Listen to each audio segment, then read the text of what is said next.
Good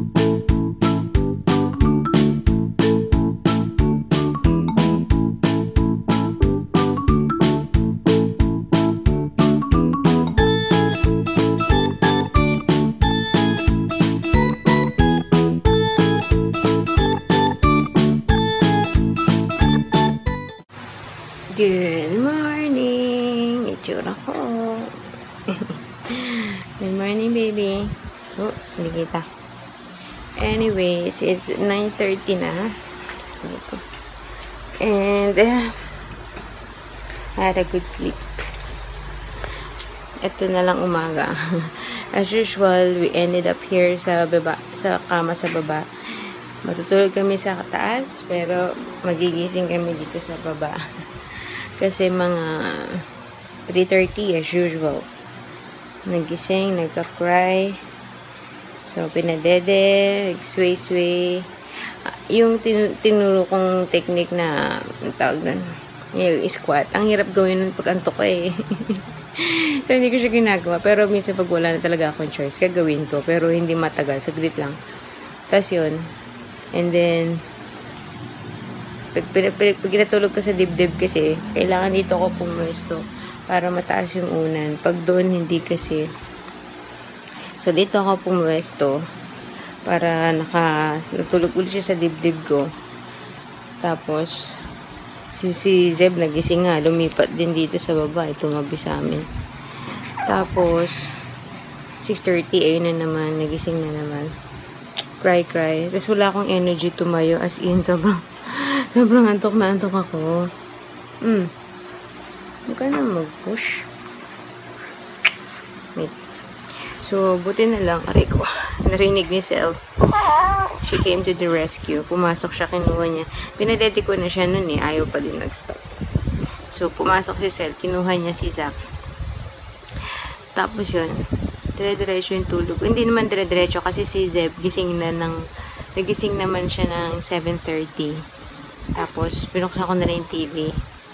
Tapos, ayun, habang natutulog ako, kinukut-kut yung mata ko, yung ilong. Tinatry niya akong gisingin, pero okay lang kasi, hindi naman yung talagang marahas, no? Yung talagang sobrang, ba't na naman? Basta hindi niya ako pinili talaga na magising. Nilalaro-laro niya lang yung mga kilikiling ko. Tapos yan, 9 o'clock ako talagang bumangon na. Wait lang. Stand up.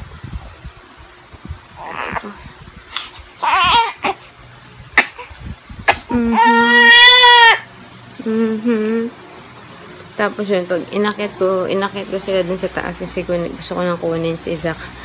Nakakatawa, gumawa si Sel ng ng DIY na duyan gawa sa tuwala. Safe naman, nakita ko yung pagkakakabit niya.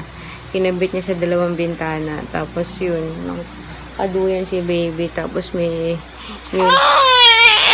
music pa from the cellphone. Kaso naman yung tugtog mga OPM so. Mga emote na kanta. Ito. So yun. Sabi ko baka hanapin niya, wala akong duyan dito sa kwarto. Meron siyang rocker. Actually, kay Zeb.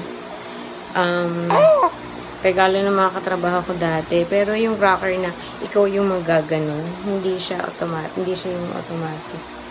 So, kay Zeb nun, hindi niya naman na-typean. Umiiyak lang siya. Kaya, ngayon, tinatamad din akong i-set up pa, ilalabas ko sa kahon. Bagong-bago pa yung itsura nun. Lalabas ko sa kahon, tapos hindi mo naman matatypan. Kasi malalaman mo naman, kasi pagka sa kamay, sa legs ko, di ba pagka nakahiga, tapos papaupuin ko siya sa legs ko, i-rock-rock mo, ganyan, or kahit sa kamay, hindi naman siya natatahimik dun eh. Kaya yun, nakatayo. Talaga. Ewan ko lang yun sa duyan kasi mas masarap yung feeling nun eh. Kaya nakatulog eh. Huwag duyan. Huwag na. Kaya na magduyan. Tsaka pag sinet up yung rocker dito, panigurado, pag nakita ni Zeb, aanuhin niya din. Either gustuhin niya siya maupo or okay na. Sige. So, yun lang guys. Good morning. Happy Tuesday.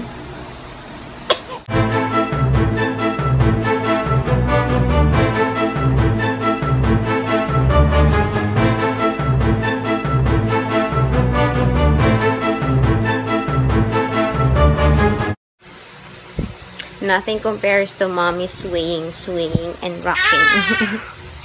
Nilipad pa namin yan from Singapore, oh, kasi regalo yan ng mga katrabaho ko nung buntis ako kay Zeb. Wait lang, sakit. Ayun. Hindi rin nag-enjoy si Zeb dyan. Aray ko. Ngayon, si Zach ayaw din. Kaya, manual mo nga lang siyang i-rock.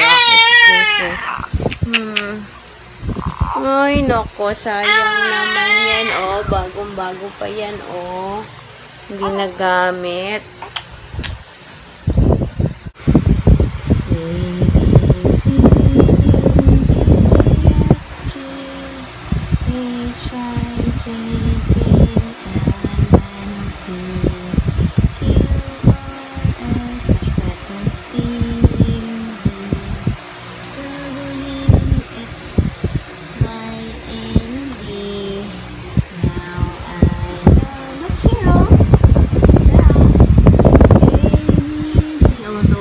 Black and white. So, hindi siya sa kanya, attractive sa kanya.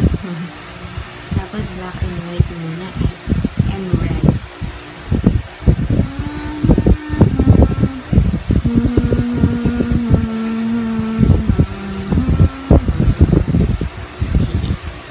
Okay?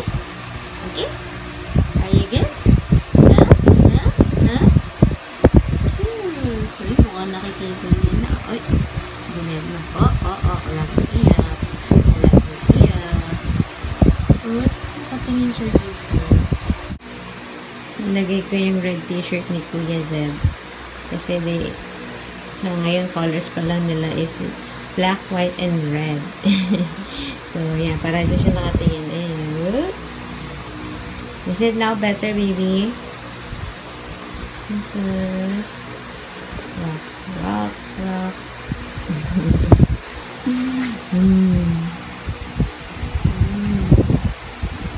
Sleepy.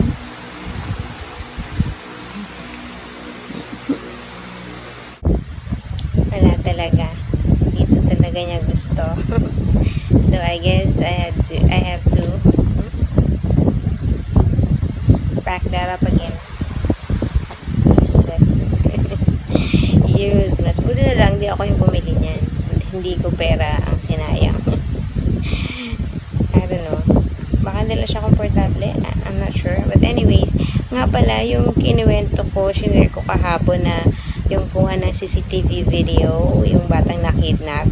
Hindi pala dito sa Philippines yun. Sa Malaysia pala yung nangyari. And a good news is, nabalik na yung bata sa kanila. 8 hours daw nawala yung bata. Ano to, si Sis Phoenix Rising yung name niya sa YouTube. Nag-comment siya kahapon sa video. Nag-comment siya sa vlog ko kahapon. And, ayun, binigyan niya ako ng link. Sa Inquirer kahapon, lumabas yung story na nabalik na yung bata. Binalik ng taxi driver. Kasi nakita daw na roam around. Tapos, na-recognize ng driver sa kumakalat daw na WhatsApp messages. In fairness, no, doon at least kahit yung mga drivers talagang updated, oh. Sa WhatsApp daw nakita ng driver. Galing, buti na ibalik yung bata kagad. Although hindi dito sa Pilipinas nangyari, pero hindi malayong nangyayari din yun. Panigurado yung mga ganong kaganapan, pero hindi lang naibabalita or hindi na ikakalat ng ganyan siguro dahil CCTV or something. Ano daw nagtanong daw ng direction. Based na sa story, yung lalaki nagtatanong ng direction. Kaya yun. Anyways, yun lang. 10:30 na. Hindi ako nakapag-breakfast. Actually, kaya ako nagising. Kaya ako napilitang pumangon kasi kumakalam yung tiyan ko kanina. Gugutom ako pero wala eh. Hindi ako binigyan ni Zel ng breakfast. And wala lang maisip. Ano ba? Sige, gagawa na lang ako. Sana mailapag ko naman to si Zach. Yan. Good morning ulit. So, here's my breakfast. 3 breads. Ito yung 2 chocolate and cream cheese. And then, for my drinks today, I have 4 Seasons. Bakit ganyan yung itsura sa ibabaw? Mga siyang carrot juice. Anyway, kain tayo kahit mag-11 o'clock na. Ayan! May batang nag-enjoy! You like it? Ha? Kailangan pala hintayin ko muna mag 1-year-old eh. You like it? Ayan, okay. Kailangan ligpitin ko na lang yan. Asos. Isa dun. Tulog pa din. But it's already almost 12, so kailangan paliguan ko na. Asos. Hi, Zach!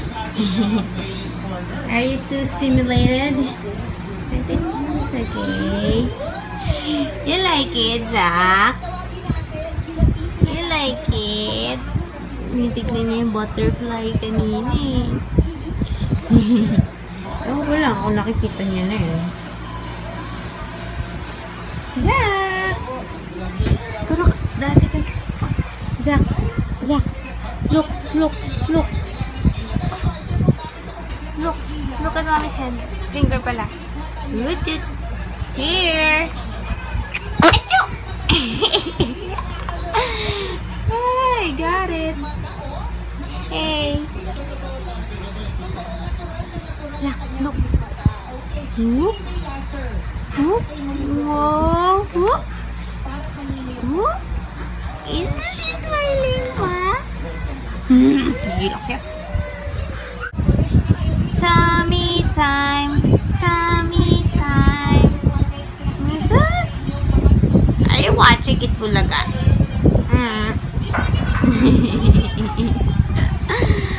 Ang bigat ba ng pisngi, Ma? Ang bigat ba ng pisngi na yan?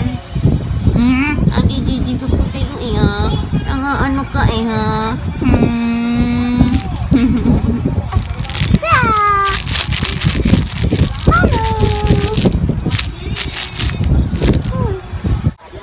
How do you smell your underarm? Ano naman? Open! How do you smell your underarm? How about the other one?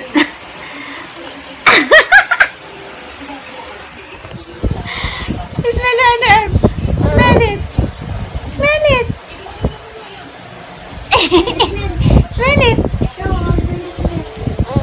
Sino nagturo sa'yo niyan? How do you smell your underarm? Hey guys, 6:30 na ngayon. Ulit ako na mag-vlog. Ano ba yan? But, wait lang. Sarap tulog. Sarap na tulog niya ngayon. Sana mamaya okay kami. Kagabi, nung oras din siya natulog? 11:30-ish. Kaya nanood ako ng Walking Dead. Mga yun, mga magka-12 na yata. Ay, nako. Anyways, what's new naman? Daming mga tumatakbong nuisance na nuisance candidate for presidency. Ano ba naman yan? Do they really think that they have the chance? Kalaban yung mga Miriam Santiago, si Binay. Anyway, sino iboboto nyo, guys? Ako, hindi ako boboto. Ewan ko lang. Depends kung nandito ba ako. Kung nasa Singapore ako, depends kung mag-effort pa kami ni Daddy. Kasi dadalhin pa namin sa embassy. Doon yung magboboto eh. So, syempre panigurado namin tao masikip. We'll see. Pero kung boboto kayo, sinong boboto nyo? Ako wala akong mapili. Gusto ko na sana si Duterte. Alam ko si Daddy ayaw niya si Duterte.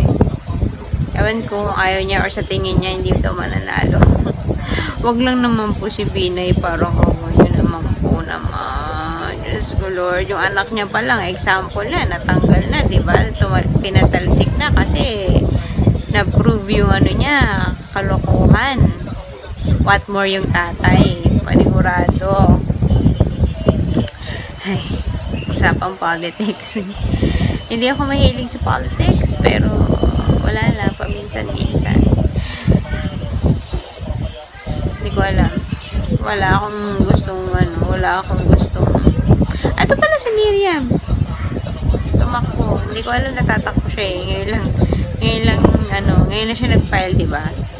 So, Miriam, sana, I don't know. Anyway, ito ako nag-nap. Kasi, ba't ba hindi ako nag-nap? Si Sel, tinangay niya sa kwarto nila si Zeb para dun mag-nap at hindi ma-istorbo to si Zach. So, si Zach naman, medyo pahirapan din ako kanina ipanap siya. Tapos pag nilalapag ko din, wala pang 30 minutes, umiiyak. So, I tried na patulog. Pinatulog ko siya dito sa dibdib. Tapos, ako naman yung hindi makatulog. I don't know. Two straight days na akong din nagnanap. So, kaya kagabi, maaga din ako inantok eh. So, feeling ko mamaya maaga din ako antok. Ay, by the way, inedit ko yung video. Yung ginawa ko siyang Mommy Monday video kahit na Tuesday na ngayon. Para lang kunyari one day late na lang ako. Yung how to calm a crying baby. Ginawa kong English, yung title, pati yung meron akong mga doon, few slides before ko pinakita or dinemo. Actually, hindi ko dinemo. Kinopy ko lang or kinat ko lang yung clip from my vlog noong October 7, yung paano magpatahan ng newborn. Kinuha ko lang yung clip from there. Yung pag-squat, yung ABC squat technique. Nakita ko kay Ann, nag-work din kay Baby Ju. Tapos si Lizette, batong bakal, kakapanganak niya lang, ganyan lang din. Nag-work din daw sa baby niya. So, yun, good to know kahit pa nakakatulong. Yun lang talaga, it's a workout. Anyways, siguro end ko na yung vlog ngayon. End ko na ba? Kasi, lagi naman ang ending ko. Babay na ako. Si Zeb, inisimula ng pakain na 6:30, late na nga eh. We only have sayote and daing na bangus. Ginisang sayote na merong kiniling. So, yun. I'll say good night na. See you guys tomorrow. Bye!